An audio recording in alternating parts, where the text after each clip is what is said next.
Hello, historians. This is Mrs. Blancett, and these are Notes 5, Ratifying the Constitution for Unit 1. At the beginning of class today, we did Vocabulary Friday, and we watched the Weekend Wrap.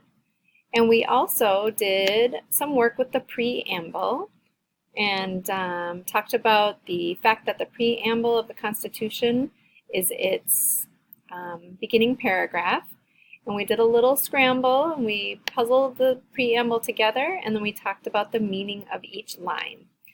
The goal is not to memorize the preamble, but to really understand better the meaning of the lines in the introduction of our Constitution. So for example, we talked about the first line, which is "We the people of the United States." And that's just where the writers of the Constitution wanted the world to know that our country would be run by the citizens.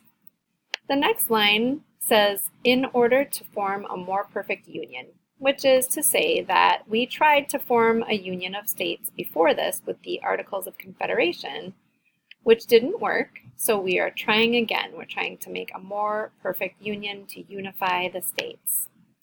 To establish justice is the third line, and that is mentioned by the writers because they wanted the world to know that we would be a nation based on justice, using a system of laws and courts to make sure everyone was treated fairly by the law.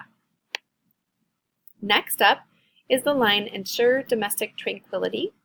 Domestic means home and tranquility means peace. So the writers of the Constitution said that they were trying to create a society where we could feel safe at home and where the states would have peace between them. Next is the line, "Provide for the common defense," and that is in regards to the military, setting up a military so that we could protect our nation's borders from another nation that might want to harm us. Promoting the general welfare means to promote United States citizens' well-being. So to create a society where all people can prosper. An example of that would be, like the picture shows, the fact that we provide public education in the United States so that anybody, no matter what their status, can become successful.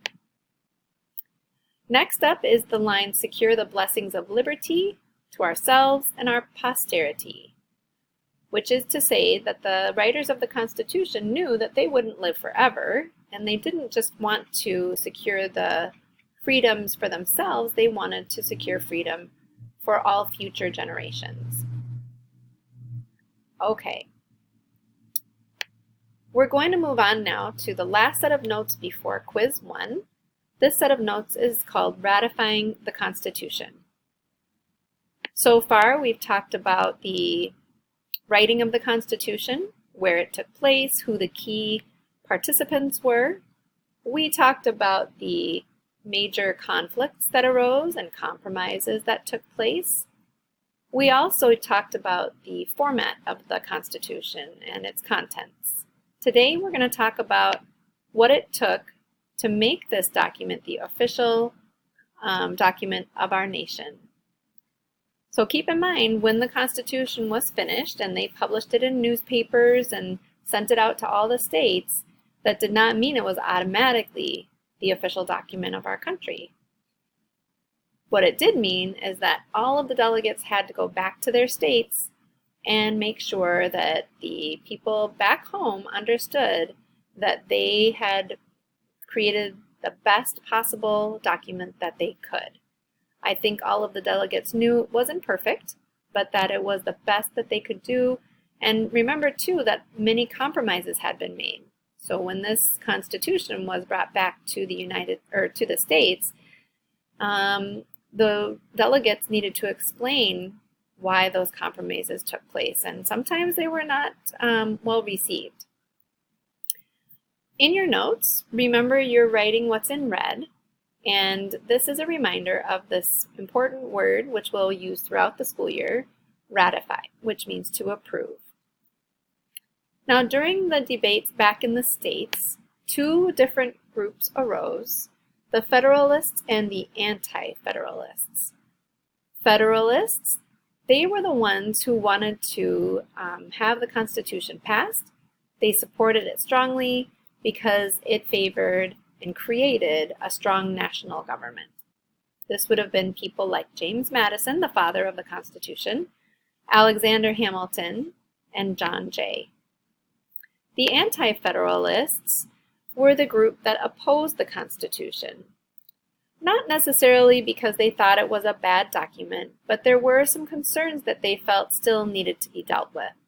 For example, some of them didn't want to give so much power to the central government. They favored strong state governments, so wanting to keep the power in the hands of the states. And then there were some anti-federalists who felt strongly that the list of individual rights needed to be included, that the powers of the government had very carefully been written down, but none of the rights of individuals had been recorded.